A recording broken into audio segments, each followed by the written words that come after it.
Fucking hell. Yeah, so the first anniversary of 3 weeks to flatten the curve. Happy lockdown. Happy lies. I mean, you can't mark a birthday without a birthday cake, can you? Although I did mark my birthday the day without going to the pub, because my birthday marks the first anniversary of the pubs being forced to shut. You bastard, Boris. Yeah, well, my birthday marks the anniversary of Sir Tom dying. So, Really? Yeah, he died on my birthday. Really? Yeah. It's quite depressing. Woke up thinking, oh, it's my birthday, and it's like, Sir Tom dies. I mean, he had one hell of an innings. Yeah, Like, he lived quite a long life. The amount of people that were surprised by him dying surprised me. You know, it's never nice when anyone dies, but when you're 99 and you go to hospital with pneumonia and then catch COVID, It's kind of coming, isn't your it? car's mad. Yeah. Yeah, the Grim Reaper's on the door. Yeah. We aren't taking the piss out of Tom dying. It is sad for his family and him, but again, he lived one hell of a life. I reckon they'll bring out a running shoe after him. They're doing a movie about him. Really? About his life, yeah. I hope I look like a young him. So yeah, today I'm going to be going over some of the lies we've been told over the past year. Some of the bollocks we've been told over the past year. And I can't help it, there's going to be some opinionated stuff from me. But I'm actually going to try and use a lot of stuff where it's not my words, it's theirs, and I'll show you. So, 23rd of March 2020, 3 weeks to flatten the curve to give our NHS time to increase capacity to deal with the commands of COVID. That was what we were told. It was never to get to zero COVID, which you now hear quite a bit. It was all about to give our NHS time and the resources to increase capacity to deal with people getting it and getting through it, and that's how you get herd immunity, which I've actually got a good screenshot from the World Health Organization of 2 different dates, how they define herd immunity. In fact, might as well come to that now. So yes, as you can see here, on this date it says herd immunity is designed by people getting the disease or vaccination, whereas an updated one, they've got rid of the getting it is just vaccination. So 1 year later, many lies, and we are still locked down and can't go for bread and milk without looking like a married Muslim woman for a virus that has been involved with, not necessarily of, but with, deaths of 0.03% of the world's population. Now again, some people will say, oh, you don't care about them dying. No, it's sad when anyone dies. But we seem to have forgotten that people die. What? Like, I hate to break to you, but we're all gonna die. But at the moment, no one's living. So I don't see why there's still this. People are hell-bent on, we must lock down more. No, because again, no one's living. If we were to lock anyone down, we should lock down those who want to be locked down and those who are vulnerable if they want to, because at the end of the day, it should be if they want to. I did say this a year ago, didn't I? Yeah. We should be asking the elderly what they want, because again, their time is limited. How do they want to spend it? If they're the ones we're trying to protect, surely they have the choice whether or not they want a lockdown. But we're not trying to protect them, are we? We were initially. We're trying to protect the NHS. Hello, NHS. It's become a church. It's become a religion in its own right, and it's got its fanatics. It's become a cult. Yeah. Can't be a religion because it's too new. Mormons get away with it. Scientology, NHS. That's a cult. Possibly bigger than all them, though. We'll refer to it as a It cult. is the 5th biggest employer in the world. 5th biggest cult. Yeah. I probably say biggest, but yeah, I like what you did there. I mean, this is the first virus to have a 24-hour PR campaign team. Wish I had that. Huh? Wish I had that. Yeah, I know, yeah. Get a lot of stuff done. done. My acting career might have taken off, but now it's never going to take off because I don't want this vaccine. Again, not a vaccine anti-vaxxer, but I don't want this one. It's too rushed. And again, the stats speak for themselves. 0.03% of the world have died with, and that's just those who have confirmed cases. I think I had it in November 2019. Didn't have a test for it, but me was I ill. Corey? I had it. I definitely know I had it because my mum got tested positive for the antibodies. She's been working in a care home since the beginning of March. She stepped up and did her civic duty, as some would say. And so did I. Worked in Tesco, clean trolleys. Tested negative from March all the way till now. She hasn't tested positive once. She then got antibodies test and tested positive, meaning she had the antibodies, which means she had COVID pre-March, which means all of our family had been in contact with the virus at some point, and we can all pinpoint a time between January and March where we're all kind of a bit off. My dad was bedbound for 5 weeks and very ill, but this was pre-COVID, so guess what happened? He cracked on with it, didn't worry, thought his immune system would do the job, and it did. My brother sounded like Darth Vader with his throat. Once again, cracked on with it. My mum felt quite ill, and at the time was working elsewhere, so she went to the doctors. She thought it was a chest infection. The doctor thought it was, but he said it doesn't look like it is. And so I do, we're just going to prescribe you some antibiotics and head away. But he had no idea what it was. He said it wasn't a chest infection, wasn't a throat infection, but clearly you have something. Go away, take these antibiotics, you should be fine. Me, on the other hand, no symptoms at all. And I was around all three of them. Why, you say? Because I have a brilliant immune system. I was drinking cranberry juice 24/7. I was having cold showers because I was training for actually getting into peak condition because I actually wanted to compete in a sport come around that time. Didn't happen because of lockdown. But my body was in peak condition. You often hear people who are in great shape or have a good immune system. They coincide typically. And so I was fine.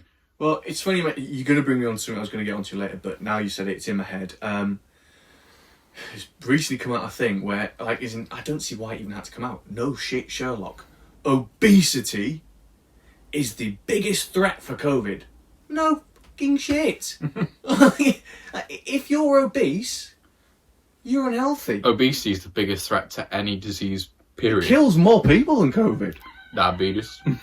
Now remember, this is why this is important, and this is a lot of people don't make this connection for the same reason people talk about cancel culture. Look, it's not just happening with comedians. It's not just happening with pundits. It's not just happening with writers. It is happening with doctors and scientists. That's the problem with dogmatic cancel culture. If you don't remember, there were two doctors. Not like Dr. Fauci, who hasn't seen a patient in 40 years. Again, please, someone get me his work log, November 2019. I just want to know what that asshole was doing. This is actually a video of two doctors who have seen patients who are currently practicing, and this video, keep in mind, was banned from YouTube and Facebook for citing exactly what we now know officially to be the numbers. I don't know if the ban has been undone, but here's the video. Through swine flu and through bird flu, did we shut down for those?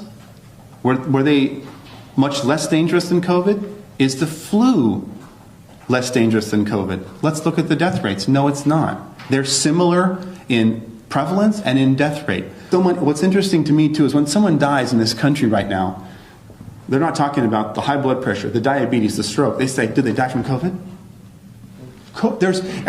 We've been to hundreds of autopsies. You don't talk about one thing. You talk about comorbidities. Their vessels were narrowed. Their lungs were a smoker. COVID was part of it. It is not the reason they died, folks. And that was banned, was that April or May last year? I don't know. We can find it. It was somewhere last year. Pretty early. They were banned, and they also cited they said the mortality rate is probably about 0.1%, maybe 0.3%. It's actually higher than what we know it to be now. Yeah. How scary is that? Because people out there say, well, we don't want misinformation. Well, hold on a second. If we are going to look at someone saying 3.4% mortality rate, meaning people like Fauci, people like the Imperial College of London, people like the CDC, and we banned doctors who called it correctly, there's no recourse when the public square is controlled by 3 or 4 companies. However, we've not locked down Mackey's, have we? No. Actually, that was one of the first things to open up again. Well, yes, Before gyms. There we are. But yeah, you kind of mentioned that you kind of veering into a case study sort of territory. Yeah. So early on in this, before we even knew most of the stuff, we just knew coronavirus thing. We didn't know as much as we did now. But the perfect case study was the Diamond Princess cruise ship. where there was 3,711 people on board, mainly elderly people, trapped at sea, all in contact with each other, and there were 13 deaths. A sad 13 deaths, especially no one wants to die on your holidays. But It's a good time to die, though, I guess. if it's the end of holiday, Yeah, if the yeah. But that kind of tells us that we were never really at a big problem with this. Well, you got to think as well, on that cruise ship, I imagine there's a fair amount of old people. They love their Well, cruises. it was a mainly elderly cruise ship. But then one of the things a lot of people have talked about is like, oh, being old is a big risk factor. Not necessarily. So Northern Italy is the vitamin D black spot of Europe, and Europe is the vitamin D black spot of the world. So, you know, a black spot and a black spot, that's pretty damning. So by and large, the elderly have a metabolic rate of, I can't remember the exact wording, but of 8. Anyway, go to the James Dellenpole podcast with Ivor Cummings, 51 minutes in. He explains it much better than I, but I'll just scale it down for you. So their metabolic health is poor. Japan's metabolic health is excellent. They're elderly. They are trying to live forever, and they're doing a bloody good job at it. A lot of people didn't think that it hit Japan, but actually they were doing antibody tests with the same group of people over a period of months, and it was seeing more and more people had it. But because their metabolic health was so good, some didn't even know they had it, just gone. But they'd had it. They had the biological receipt. Something that it comes, yes, with your age, your health deteriorates slightly, your metabolism isn't as good, your actual antibodies that your body can create and react to isn't as good. But a lot of it comes down to your diet and your vitamins. You know, this isn't really, the first thing people do is go, oh, I need to wait until the vaccine. I will just hide out until the vaccine appears. But little do they know that, they're not willing to go out and exercise, not willing to go out and take vitamins and improve their diet and actually lift their hormones up to be able to deal with this sort of thing. Taking vitamins such as vitamin C, vitamin D, vitamin E, all these vital things. Vitamin D3 is the main one, I think. Yeah. Don't quote me on that, but I think that's the one I hear a lot. B3 is really good as well. There's tons of vitamins out there that if you just jumped onto, say, a vitamin protocol, zinc. Yep, that's a big one as well. But we cannot mention hydroxychloroquine or ivermectin because we will be taken off air. But even those ones, those sorts of drugs, I think, they're good, but you probably don't need them if your immune system's good. And to get your immune system good, have a good vitamin balance within your body and exercise. Be a healthy body weight. People say, oh, I exercise, but I got very ill from COVID. Well, let's have a look at your diet. Are you taking in vitamins? Are you overtraining? Are you actually quite heavy for your size, even though you exercise? People will often go, oh, I know so-and-so is very healthy and exercises all the time, and they got very ill. Yes, but what was his diet like? Was he coming to peak condition for a marathon, where his immune system's actually quite low because he's training himself into the ground? There's a balance to it. I was okay because I was actually training myself to hit a peak performance, but I got COVID around 6 weeks into that training program. If I got COVID maybe towards the end of that program, my body might have been broken down. But then again, I was constantly giving myself cranberry juice, vitamin C, I was getting in vitamin D tablets, vitamin E, I was taking electrolytes, zinc, all sorts of things, and I was fine. I didn't even know I had it. I thought, if anything, I was just getting a bit gassed out in the gym, so actually I upped my training. But we've you and I have recently talked about overtraining, haven't we, and like the effects it can have. But you mentioned there about the vaccine, and it's really pissed me off, Corey, because I've got a bit of a show notes schedule here, and you're just bringing me. I'm having to go. I'm doing a Jen Psaki. I'm having to circle back. So you talk about the vaccine. Now, the screenshot should be coming up now. Back in the 27th of December, 15 million jabs to freedom, they said. Bullshit. We now passed 20 million. And the goal... 29 million, I saw the statistic. 29? Supposedly. Wait, is that worldwide or here? Well, so here, I'll read you the stats, I got it here. Apparently, it's... where am I? So, March the 19th, it's announced that half of the UK adults, obviously aged 18 plus, have had their first dose. Half of the UK adult population have had their first dose of the vaccine. So, the goalposts have been moving that often. They're no longer in the stadium. This is no longer the same sport. Yeah. Corruption's come in. Terribly. Well, It's in Qatar. It's being played in the heat. You speak about corruption. I'm going to show you a video shortly about, when I get onto masks, about how the whole data was masks, bollocks, don't really work. And then there was, funny enough, the BBC, a Newsnight scoop, where they showed that actually the World Health Organization lobbied for masks. Anyway, back to where I was. So we're on about goalposts being moved so far they're not in the stadium. Lockdown to last 3 weeks to flatten the curve. Bollocks. We can turn the tide in 12 weeks, and I've got a link for you here, Boris. Can turn the tide within the next 12 weeks. Also bollocks. World-beating track and trace system ready by June the 1st. That we will have a test track and trace operation that will be world beating, and yes, it will be in place. It will be in place by June the 1st. It's still shit, and it's cost over £37 billion, and couldn't even track that single person who had the Brazilian variant. Remember that a couple of weeks ago? Yeah. Why do you hide every time the doorbell rings? I'm not hiding. 37 billion quid. 37 billion pounds. If you were to buy everyone who was vulnerable, I don't know exactly the exact numbers of vulnerable people, but if you built them a house worth £300,000, you could get 123,333 houses and a little bit of change to build them houses they can isolate in. You could, however, if you were to give a butler 50 grand a year, you could get, I had it here, you could hire 740,000 butlers on £50,000 a year to personally cater for vulnerable households, so they wouldn't have to do anything. And we could have got herd immunity for those healthy people a lot sooner, if it was ever about a virus, of course, and crack on with life. It's funny how the first protocol of action to the virus really was, hey, let's track you. That's a tinfoil hat you got on there, Corey. Although, to be fair, with the GPS on our phone and our, activity online, they're pretty much tracking us anyway. But this is almost like, oh, we saw you went to Wagamama's at 5:42 p.m. You spent £20.42. Ooh. Yeah. They know everything. Which they probably already knew, but... Yeah, of course. So, continuing with the moving of goalposts. So, I'm going to put a bit of a prediction out here. So, June 21st, 2 days before Boris Johnson's birthday, we're meant to come out of lockdown. We'll probably get such a bad hangover, or it's a symptom. We must lock down. Because furlough's been extended to September. Is it? Yes. Now, according to the CDC, the flu season begins about October, peaks December to Feb, and can last as long as May. Just watch.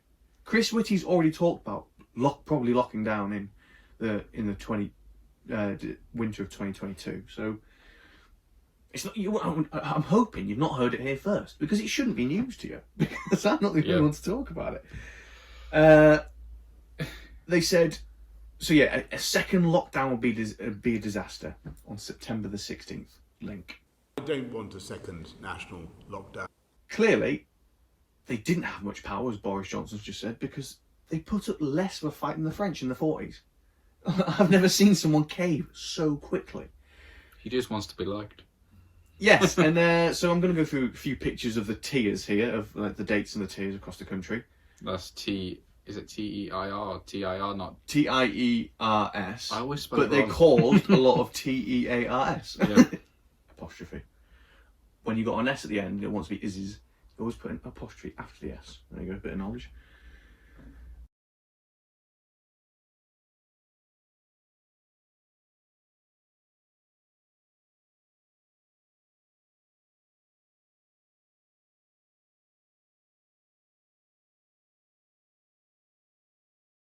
So, 4 weeks is enough for these measures to make a real impact.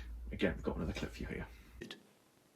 The advice I've received suggests that 4 weeks is enough for these measures to make a real impact. Then they said, return to normality by Christmas. new strains. How convenient. I wonder if, like, let's say, pick a country, random country. Iran. I wonder if in Iran they've gone, fucking hell, we're going to have to lock down again. The Abergavenny variant is really causing havoc. Like, because we crack on about the South African variant, the Brazilian variant. Yeah, it's a virus. They mutate. Usually they mutate to become weaker because it is their way to survive. But hey ho. Yeah, because they're saying it was mutating to get stronger, more potent, but normally it mutates and... Sounds like they're just trying to make you shit yourselves. Yeah, because typically they get weaker. They mutate because they were common weak cold initially. is a strain of the Spanish flu, which you might hear a lot about because they actually did really cause havoc, whereas this, well, you know my thoughts. Before we continue, do you want to double check it's recording? If you had a quick look. This one is. Just... Yeah. Cool. Just thought at the 20-minute mark, just to give it a check.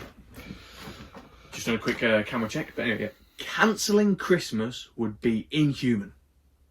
December the 19th? Cancels Christmas? It's December the 20th. When was it? I've got it here. Well, it's in the tiers, actually, in the picture of the tiers I just put up. Yeah, December the 19th. Yeah, and Christmas we've got a cancelled. clip here of him even saying it. So it's this isn't me paraphrasing anything. This is them. They're saying it. They've said it a lot. And I sound crazy. I'm going crazy. I've got it now. Well, at what point do you want me to run through the whole... Because I can go with, like, bullet point all the way down. We'll do that I'll come to you in a second, Yep. actually. So, wording is so key when a government official speaks. So if you're Hancock saying restrictions will last until it's safe, well, I've got news for you. It's never safe. Life isn't safe. It wasn't safe pre-COVID. No, It's not safe after COVID. That's too vague. Too vague, and it's got a lifespan of however long we allow it. That's like, oh yeah, I'll do it now in a minute. Like, I say that all the time. What do I really That's mean? because you're Welsh, though, and you say weird shit. Well, I say it because I don't want to do it right now. I don't know when I'll do it. Fuck it. I'll do it now in a minute. Leave me alone. That's what he's saying. I'll stop doing lockdowns now in a minute.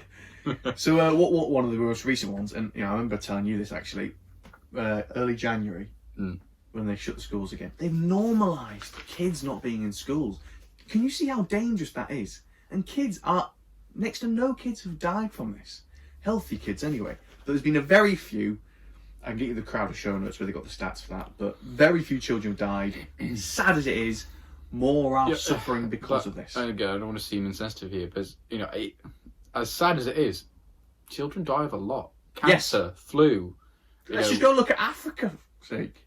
And Children yet die dead. The world dead, was dead. ticking Another one, dead. consistently before this.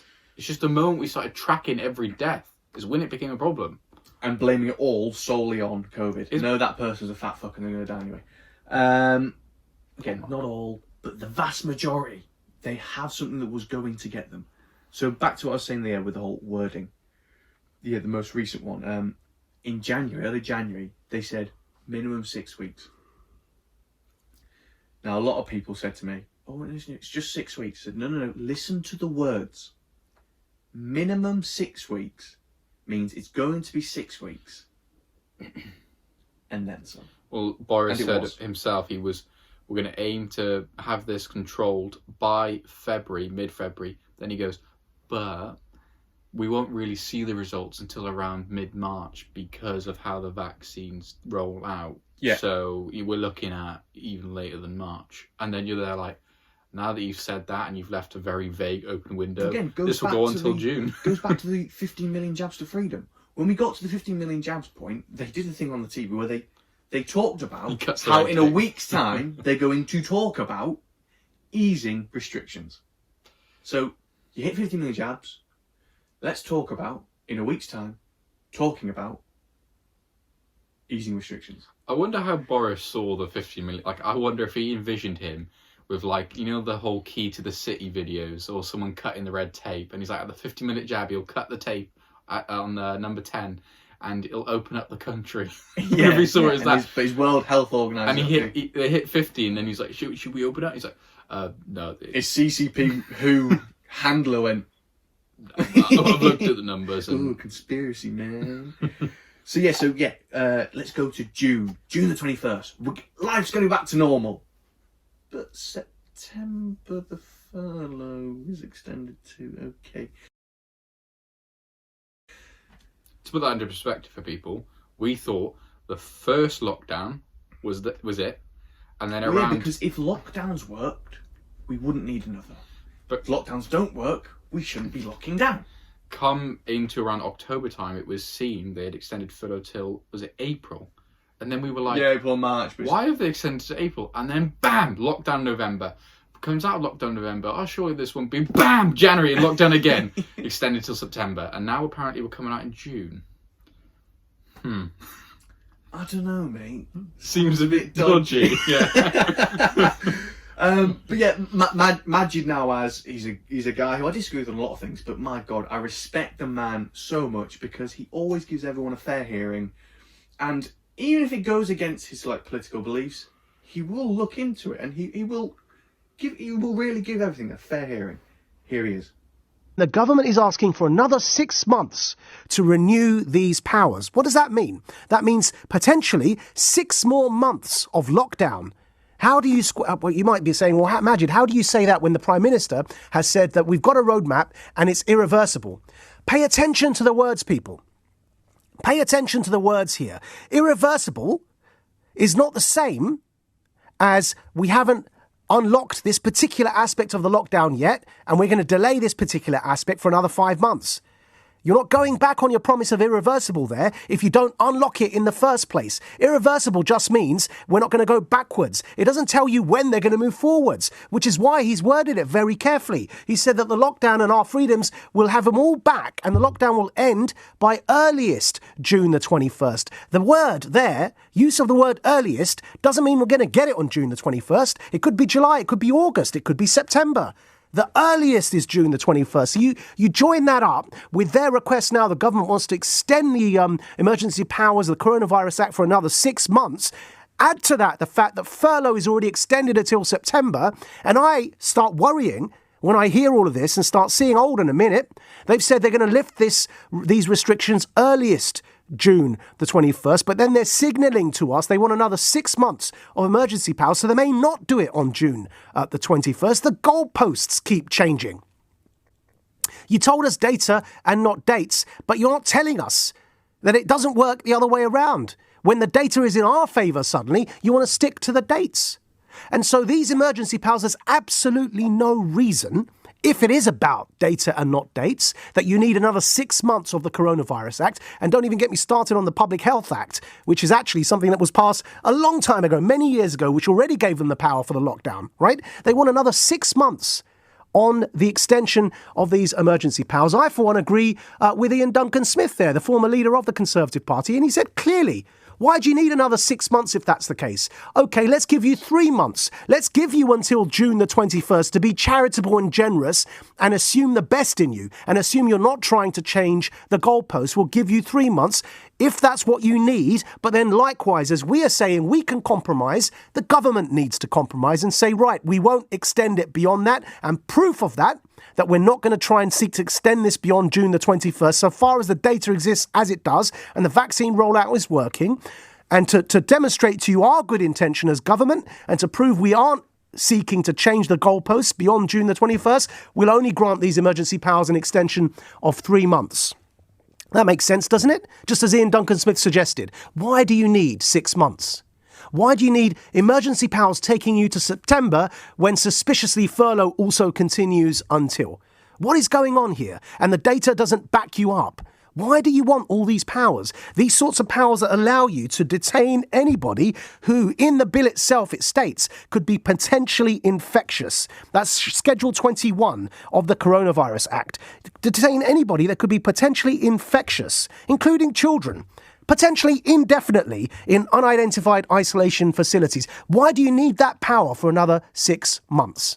Never stop asking why. You're listening to Majid Nawaz here on LBC in the Time. At 1:32, it's time for the news headlines with Tim Humphrey. So, Corey, you've got a very neatly written timeline. Well, it was neatly initially, coming towards the end, not so much. So, I've got a nice timeline given from the 23rd of March 2020 all the way to 23rd of March today, 2021. So, 23rd of March, first lockdown starts. 24th of March, Matt Hancock reveals Nightingale Hospital is under construction. They cost a ton as well. Yeah. They didn't cost as much as that £90 million PPE contract he's just given over to a Chinese company that is registered to room 9401A in a hotel in Beijing. But hey, details mean nothing. It's a conspiracy, man. March the 27th, Boris and Matt test positive for COVID. April the 5th, the Queen's speech, we must remain united and resolute. April the 6th, Boris is admitted to hospital. April 7th, he's moved out of intensive care. The man's fine. To be fair, he was, well, from the sounds of things, he was pretty rough for that one day. And it might be, what? No, I think it was a couple, there was a few days where they were going, it's actually touch and go. April 6th, admitted to hospital into intensive care. April 7th, taken out of intensive care. Yes, you're right, but they did say that he's still, like, he's out of the ICU, but they're keeping an eye on him. Yeah, it's like, could reverse. April 12th, benefit of the doubt. The sort of 5-day period that you're speaking of, April 12th, he is discharged. Death toll passes 10,000 in hospitals. With, not of. Yes. With, not of. People die because they're obese. We have a very obese world right now. And they were treating it wrong back then. They were putting people on ventilators, which was actually killing them. Yes, they actually made it worse, didn't they? Whereas there were doctors in America being fired. And I'm going to link you to the Charlie Kirk and Simone Gold video here. It's really interesting, about an hour and a bit long. Fascinating story of hers. Where they were using a young queen. And in East Asia, where it's not been too bad, ignoring China, but in a lot of East Asian countries where it's not been too bad, and it's been coming up more prevalent in the, it's not even in the media, but on, Richard Tice talked about it, but mainly on Twitter and stuff. I'm met him. Try not to say it too loud because the algorithms might get me. Those are therapeutics which have worked phenomenally, but we still ignore them. Why? Ask yourself, why? Continuing on, April 30th, Boris says country is now past the peak of the disease. April 30th, 2020. I want the Carl Pilkington thing to come up there. Bullshit. And I'd fly in, I'd go, bullshit. You're talking bullshit. And they'd go, oh, it's bullshit, man. And I go, yeah, it is bullshit, man. You're talking bullshit. May the 4th, Nightingale Hospital is placed on standby. Didn't they treat something like 17 people across the nation? Something like that. Something tiny. May the 5th, death toll passes 32,000, highest in Europe. Ooh. Higher than Italy, which at the time we were slagging off quite a bit until we hit it and we were like, oh shit. May 10th, first easing of lockdown. That whole speech and where England, Scotland and Ireland basically said fuck you to England, so we're not following you with these easings. Boris is shit. We tried to ease. But now they're doing it the other way. Yeah, exactly. Mark Drakeford, whose son's a rapist, by the way. The way you dropped that in and just sipped. Okay, May the 18th. Everyone aged 5+ can now be tested for active coronavirus. 5+. Is this with the PCR tests where the cycles were so high? Sorry to interrupt you there. No, sorry. The PCR tests where the cycles are so high, once you get, I think it's over 35 cycles, it's a 97% false rate. Yep. Again, going back to the James Dillon Paul Ivor Cummins podcast, 28 minutes in, I've taken this down for you all to get onto. 28 minutes 50 in, but I should quickly throw it in there whilst I've got some in mind. If you type in PCR cycles on Google, you'll get a much different search if you type it on DuckDuckGo. The amount of shit that is censored on Google, and even if you change your location, if you go to get a VPN blocker and you change your location, different countries have different, they're hiding different stuff. So back during the Democratic primary campaign, Tulsi Gabbard, people liked her. I actually quite liked her. I wouldn't have voted for as American, but I actually wouldn't have minded as much if she got in. Anyway, she wasn't who they wanted, who the Democrat Party wanted. Well, the people at the top. So a lot of shit of hers was censored if you type it on Google. You change your VPN location to Germany, you type in Tulsi Gabbard, shitloads of searches. So look at PCR cycles and use DuckDuckGo, and if you have a VPN like location changer, use it. Try it out. You'll be fascinated at what you find. Sorry, carry on. So, May the 2nd, Dominic Cummings breaks lockdown. Ah, yes. Specsavers should have used that for an advert. Yeah. It would have been golden. May the 25th, Mr. Cummings makes a press conference, comes out and explains himself. May the 28th, NHS, test and trace, comes out. £37 billion left there. June the 1st, more measures are eased with schools reception year 1, year 6 return in England. June, I believe that's the 14th, as my handwriting is let me down, and that's 19th. COVID level goes from 4 to 3. Which is, back when we were at that alert level system, yes, and it was nationwide. Next to no one was dying, so what do they do? Oh, cases. We're in a case-demic. Especially then. Cases. Keep that fear going. Cases. Next to no deaths. July 3rd, 73 countries plus territories where returning travellers need no self-isolation from. So essentially this was 73 countries with names in which people can travel back from or to without needing to self-isolate. July the 4th, pints and marriages may return. That's how I've written it. I mean, that's good the headlines, isn't it? Yeah. July the 17th, Boris states plans for England to return, quote, quote, return to normality in England by November. They started talking about the new normal then, didn't they? The new normal. Well, it's funny how November was when the next lockdown happened. Anyway, I'll get to that. Yeah, we've had the tears, they come up, yeah. July the 24th, mandatory masks. And now I remember that being quite a big uproar as well. Now you've said that, I've got a screenshot, it's coming up right now. Have a good look at that. And I don't know why, I've got a German one as well. So we've got two comparisons here. July 10th. Where have I gone from July 24th to August 10th? 10-day isolation plus second wave warning. So essentially on this date, it was said that people will have to isolate for 10 days with a positive test, and there was slight hints of a second wave coming. They're talking about a third wave now, aren't they? Which Yeah. to me goes in line with my, forget your June 21st plans. August the 3rd. Unless it's rioting. Yeah. I believe I don't want that. when writing this later at night, I might have got the odd thing, but this was all around the same time, but I might have got the odd date mixed up. But August the 3rd, because I just said August the 10th, but August the 3rd, eat out to help out. That was quite nice, wasn't it? Oh, it's good. The amount of subways you and I had. One of the only thing they might have done well. Got the economy going. Yeah. And shut it down again. And coming back into September now, my dates are a bit more fixed again. So September the 7th, I actually don't know how to say this name. Is it Baroness Dido? Baroness Dido Harding.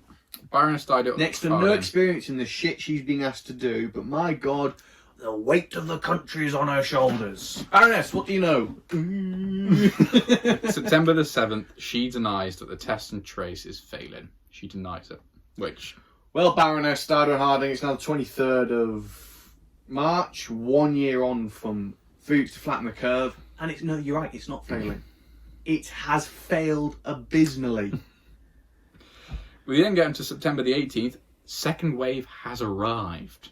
It is officially parked into the station and is ready to take off. September the 22nd. Prime Minister prepares to announce a 10 p.m. curfew on pubs, bars and restaurants to end around September He got 20th. slated for that because there wasn't... Oh, yeah.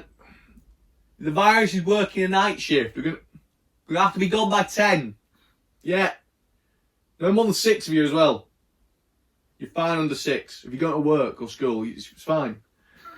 Yeah, I remember those photos where the kid was like this grown man's on a school bus with like school uniform on because he wants to go out. He wants to go out and have a pint. And there's one of Ralph Hasenhüttl when he celebrates a goal, but it's given as offside. It's going, yeah, and it's like something like, oh, when you go out to see your mates, but there's more than 6 of you and it's past 10. It's, oh, no. Yeah. It's coming on to October the 12th. New 3-tier system is put into the place around the country. October the 31st, second lockdown announced. So that tier system was great, wasn't it? Yeah, I remember that second. I remember when they locked down specifically London, and there was 1% more beds unoccupied than beds occupied for COVID. So it's 15% on average in NHS London hospitals unoccupied, 14, 1.4 and 1.5 occupied by COVID. Coming into December now, because not much happened between November, because we could all do nothing. December the 2nd, lockdown ends, as well as the Pfizer vaccine and the BioNTech vaccine are both cleared. Sorry, because he said we're going to lock down to save Christmas. That was it, in November. That was going to lock down to save Christmas. Sorry, carry on. This is where it starts to get quite funny, because you just start to notice a trend here. After the second lockdown, suddenly vaccines get cleared. New strain! Just after the first vaccine's given. So December the 8th, first vaccine is given. December the 14th, the new strain arrives. Because anyone with a brain knows that a vaccine is targeted at a specific strain of a virus, because the flu vaccine has to be altered every year. So then anyone with a brain would go, well, sure, that vaccine's not going to work. You're going to have to tinker with it. It even said, no, it should work. How the do you know? Once the new strain comes into place, tougher restrictions are put onto a total of 44 million people. Basically putting 44 million people into tier 4 nationwide. Except for Wiltshire. We were right. We were right. We were one of the last ones to fall. Yeah. We were Wales when the Roman Empire was going everywhere. December the 30th. So a whole same day. As well as everyone will be put into tier 4. The Oxford and AstraZeneca vaccine is approved. So another 2 vaccines approved on the list. Jan 4th, COVID level 5, third national lockdown. Coming on to January the 26th, more than 100,000 deaths within 28 days of testing positive for COVID, supposedly. That's the thing, yeah, deaths within testing positive. If I test positive and then I'm cured, Get hit by a bus, yeah, you're a COVID-related death. They never had flu-related deaths. Yeah. If you can't see it's now, kind of like going, and someone shoots you and it's like you died of a cold. Yeah. Like, it's got a PR team. Yeah. I wonder if we'll have a press conference at the end of all this. How did you think you did COVID? Oh, well, you know, I based my... COVID, will you be resigning? I based my campaign on the Spanish flu, and I think I outdid them, actually. I think I might be the goat of viruses. The Black Plague, that was a hard one to come across. Yeah, but didn't you buy the league? Yeah. Well, you know, we didn't spend that much. In this kind of market, you got to spend the money you have to. Yeah.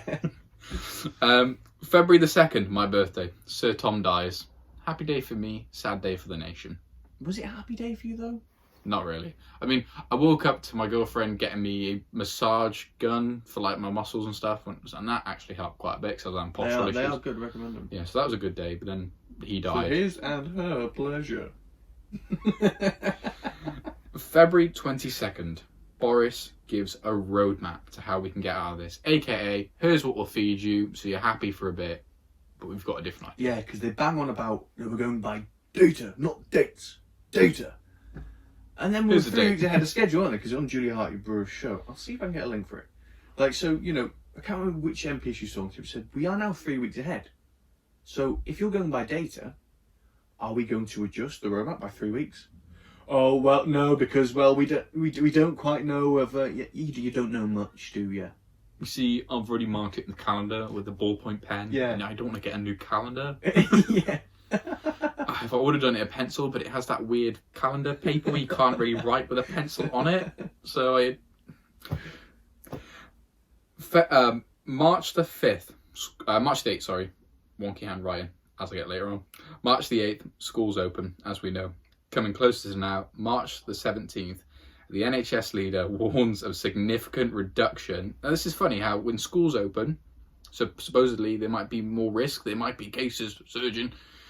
The NHS leader then warns on March the 17th that there's now going to be a significant reduction in vaccines for 4 weeks due to a delay in deliveries from India.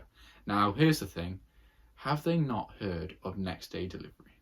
Now, Yeah. Hermes are shit, but they still get things sent to me next day. Yeah, like I still receive my parcel the next day. Now imagine that Boris gets a message. Your vaccines will be delivered by Hermes. No. Gets an email, gets a tracking order from Royal Mail, clicks on the tracking number, and it doesn't work. Because for some reason, since the lockdown started, this is a quick rant. Royal Mail, get your tracking numbers fixed. Because anytime I've had something delivered from Royal Mail, pretty crap. The tracking numbers don't work anymore. Yeah. And as well as that, they're needing to retest 1.7 million doses of the vaccine around that time around India because they might have been. Then March the 20th, it's announced that halfway through, as we've already said, the UK adult population with their first dose. Now, I just think there's a few things we need to look at in this timeline because there's some areas you go, well, that's convenient, but it happens too often. And the biggest one for me is it right now, and we need to look at, and I think it'll be a factor, that schools have opened, and very quickly after that, where the data was supporting that we could open up, suddenly there's a delay in the vaccines, conveniently, in them being delivered, which then means the process is slowed by another 4 weeks, which then means deaths, and then we have to go into lockdown, which means more problems. Yeah. It's very This ends convenient. when we decide. Essentially, all this showed me was that before a lockdown, there was always some defining event that they actually caused themselves, that they would put out there, such as the previous lockdown. We had the test and trace failing. We had that lockdown. Straight after that lockdown, we came into the vaccines. Failed. Yeah. Failing sounds like it can be, brought back. No, it's done. It's failed.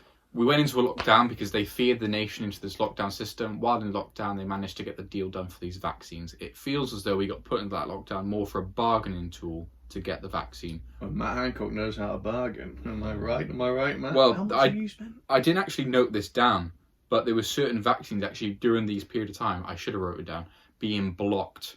Sputnik, the one in Russia? Is that the one? Possibly, but there was a few that we've got now, but initially were being blocked because they were used as bargaining tools, and then conveniently we went into lockdown. Literally, they're playing poker people's lives that they pretend to care about. If you look at this timeline, and you can look everywhere. I'm sure there's another page that's done a timeline just like this.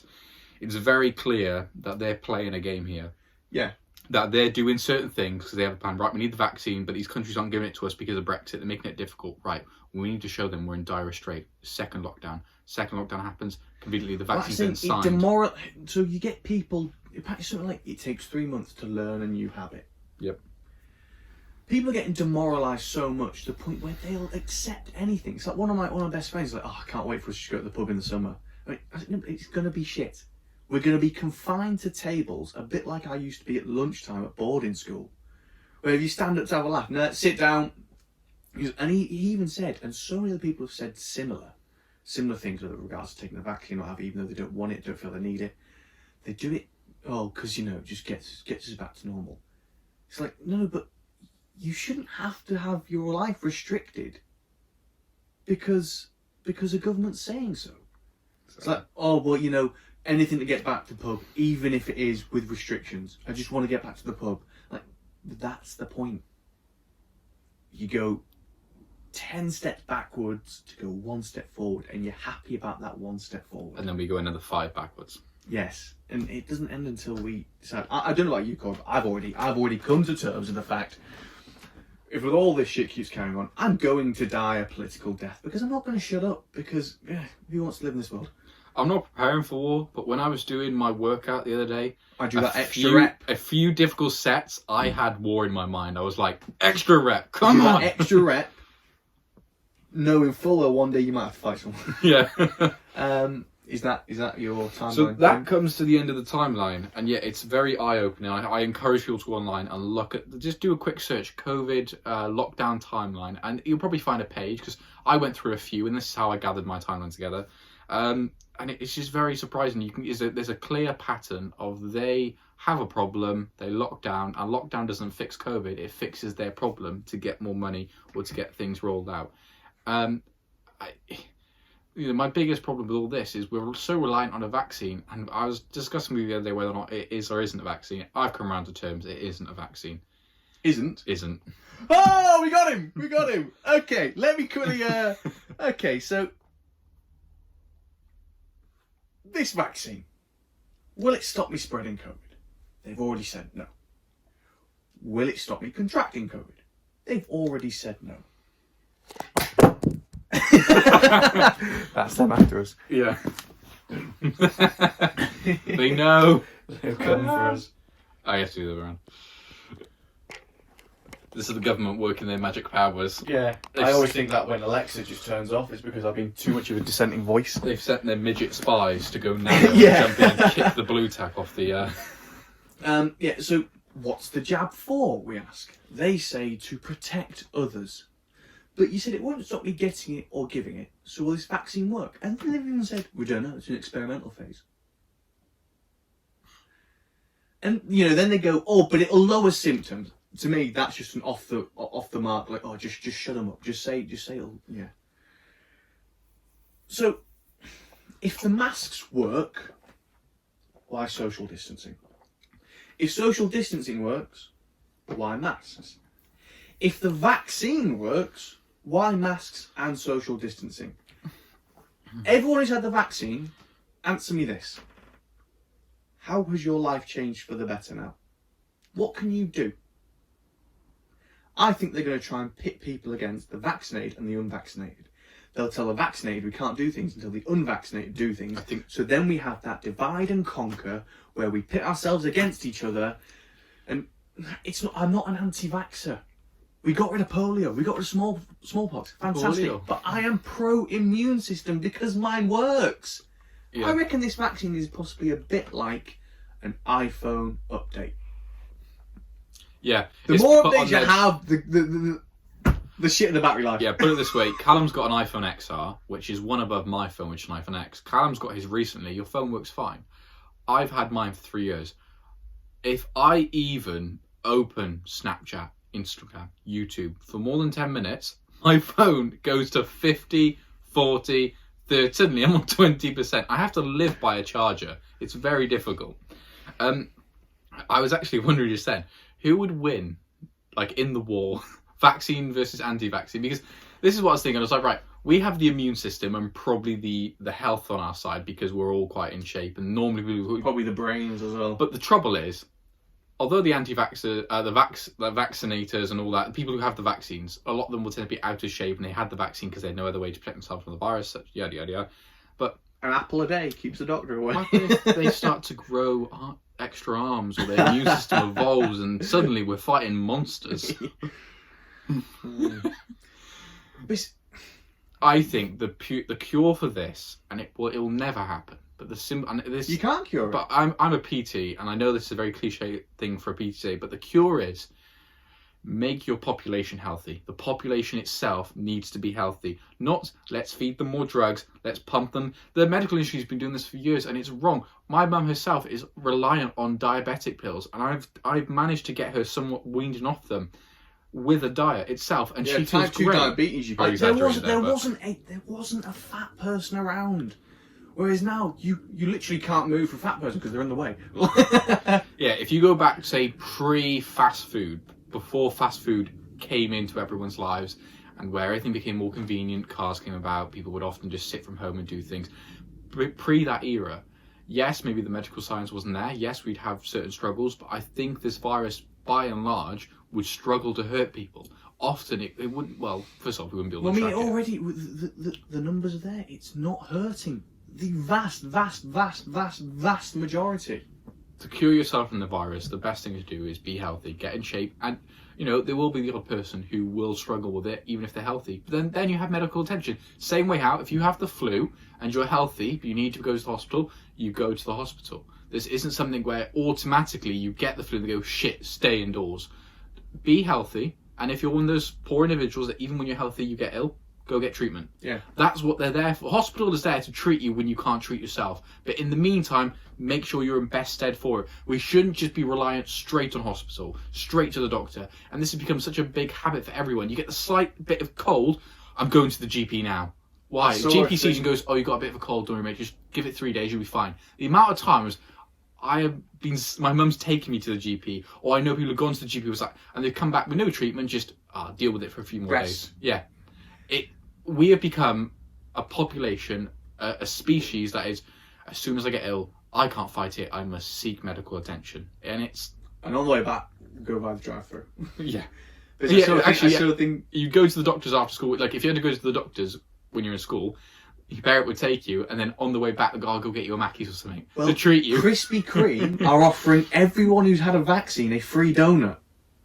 Obesity's the biggest killer! Yeah. So I've been called selfish many times throughout this. Now, let me ask. You want to force other people to inject themselves with what could be a dangerous substance. It might not be, but it could be. So you feel safe. You force others to cover their source of oxygen for months on end, so you feel safe. Matt Hancock even said, well, we want to mask people so people have the confidence to go shopping again. You force other people to lose their jobs, so you feel safe. You notice the people who aren't too fussed about lockdown, those quite often in employment or on a full pension. Employment, pension, or actually never worked in the first place, so they're just getting more benefits. If you're scared, you stay away. Stop making the selfish people, those who are stopping other people from living. Yep. Somebody called me selfish early on, saying, because I went to my friends. I even go see my 7-year-old friend sometimes. Because why? Because she likes the company. Because she wants to live her life. And it should be her choice. She's the vulnerable, and it's her choice. If she didn't want me to go around, I wouldn't. But she asks for me to go around because she enjoys the company. So, where's it going there?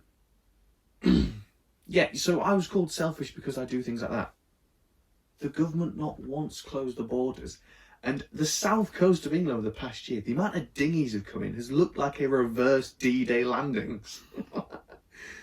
So we've got this constant flock of people who could be infected, come into the country, but we must lock ourselves in our homes.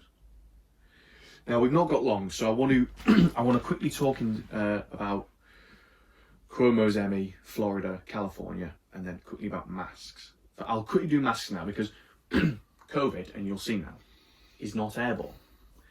Now, in the link you'll see now, you'll notice it says the New England Medical Journal, which so trustworthy. Back in the 1960s, they were bought by the American Sugar Association to lie to us about a lie still believed now, that eating fat makes you fat and eating sugar isn't a big problem. You want the perfect example, and I'm probably the expert on this. Go into your fridge and have a look at what milk you have. If you have red or green milk, you're the problem. If you want to know more, Laws of Fitness podcast on Spotify. Look at, I can't remember the name of the episode, but it's the one about. We can link it. Yeah, we'll link it. Now, COVID is not airborne. What do I mean by not airborne? Because it comes out when we breathe. However, the droplets are too heavy to just loiter in the air. So that's why the whole 2 meters thing. If you're close, you can breathe it in, but if not, it does just drop. Which is another reason why, if social distancing works, why masks? Again, let's get that mask mandate picture back up, where it shows that mask mandates were when the curve was at the bottom, and then they went up. It makes you wonder if it's not airborne, and obviously, as you just said, it's too heavy to linger, then either one, we'd need masks, and they would be fine, but then no social distancing, or two, social distancing and no masks. The two together seems a bit Dr. pointless. Hillary himself, Mr. Wait in the pharmacy without a mask after telling other people that they're selfish, they don't have a mask, early on, said that we don't need masks because the holes, in terms of, you scale it right down, the virus could fit through. It's like you get a bus through there. That's how big the holes are compared to the virus. And there's also that famous Danish study, which you might not know because you Google. And Google likes to censor these things. Again, get on DuckDuckGo and type in the Danish mask. Big tech censorship is a huge problem right now. The main tech companies are bigger than America. They're more powerful than America. They're more powerful than the Roman Empire. It's scary because at the end of the day, it all comes down to they're more powerful than the British Empire was. Yeah, everything. So yeah, I've got a recording for you now where it shows kind of the timeline of masks, and this is where I talked earlier about that Newsnight scoop. But yes. In terms of wearing a mask, our advice is clear that wearing a mask if you don't have an infection really reduces the risk, almost not at all. So we do not advise that. Right now in the United States, people should not be walking around with masks. You're sure of it? Because people are listening really closely to this. Right now, people should not be walking. There's no reason to be walking around with a mask.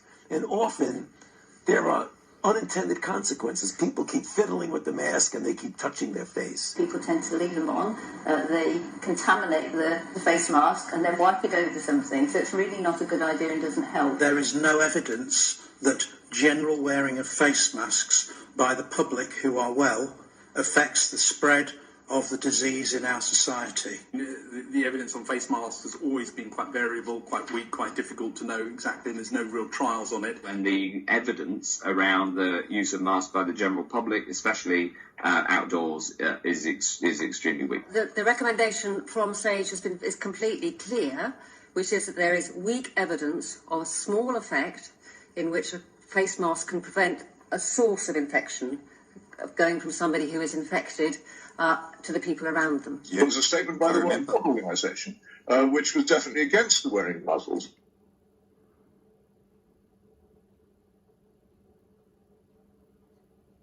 A few weeks ago, the World Health Organization did a reverse ferret and changed its mind.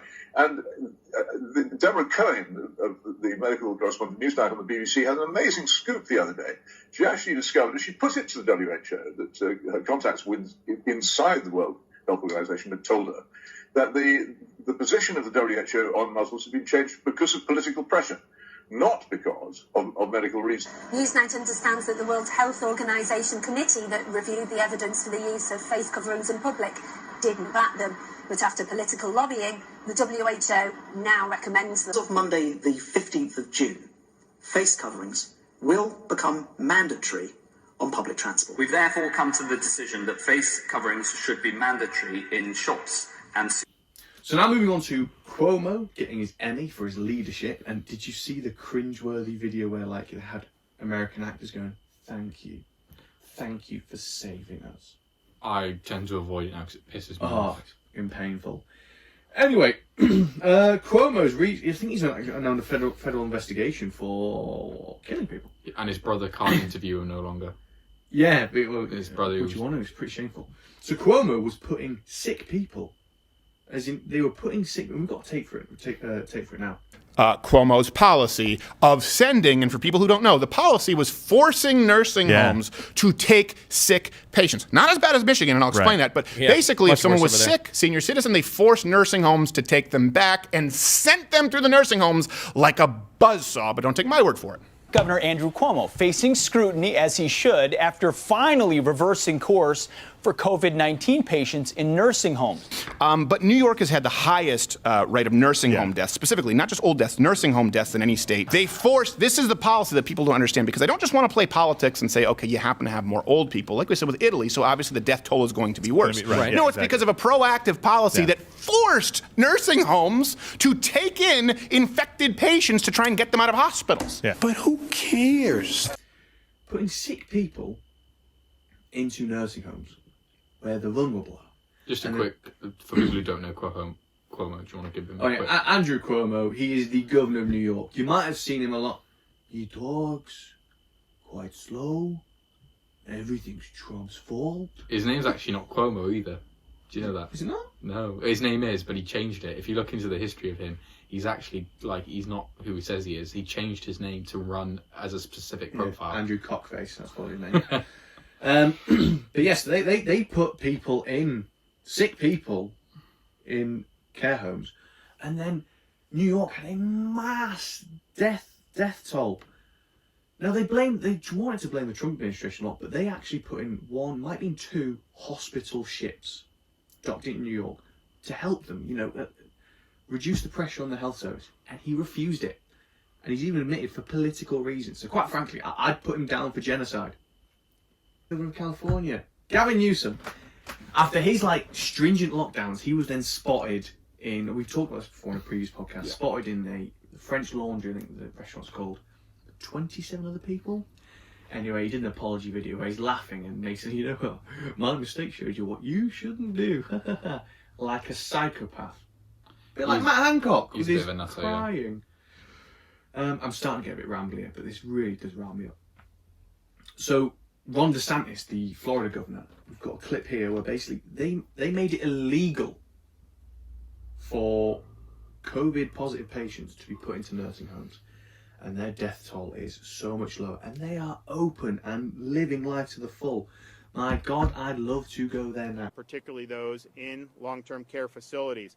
So in middle of March, I think we were the first state to prohibit hospitals from sending COVID-positive patients back to nursing homes because we understood the risk that would pose to the other nursing home residents.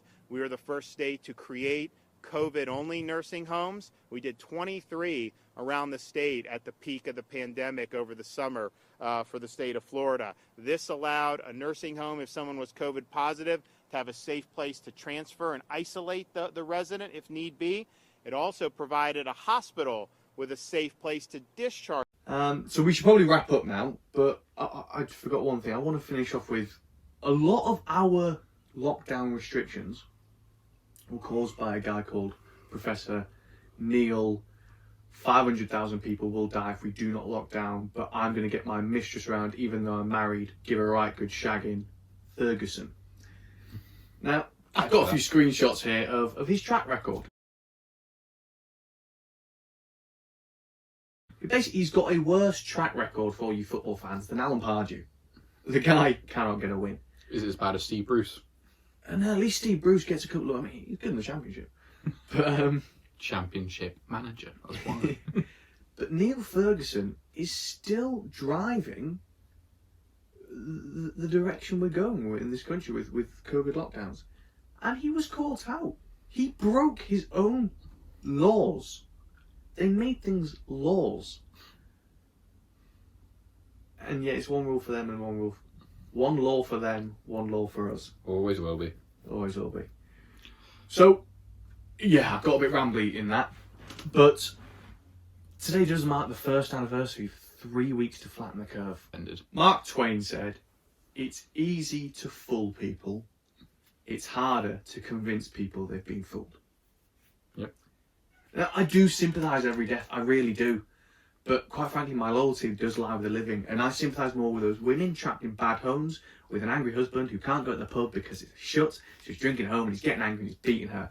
My sympathy lies with children trapped in their own homes because they can't go to school because they've been shut. Okay, they're open for key workers, but not every person would have sent their kids to school because they're not great parents and they're trapped with those shit parents. My sympathy lies with those who have lost their job, their livelihoods. They've had to give up their homes because they can't pay their mortgages. They've had to throw away their lives. Some people have been committing suicide because their lives have been ruined and they cannot see a way out. Sometimes I can't see a way out, but quite frankly, I'd rather fight it than sit back and just let my life be turned to shit. Because quite frankly, it is going to shit. So far, the cure has been worse than the virus. And if anything, let's rephrase Boris's thing. We need to turn the tide on the cure because the cure is worse than the virus right now. Yeah, so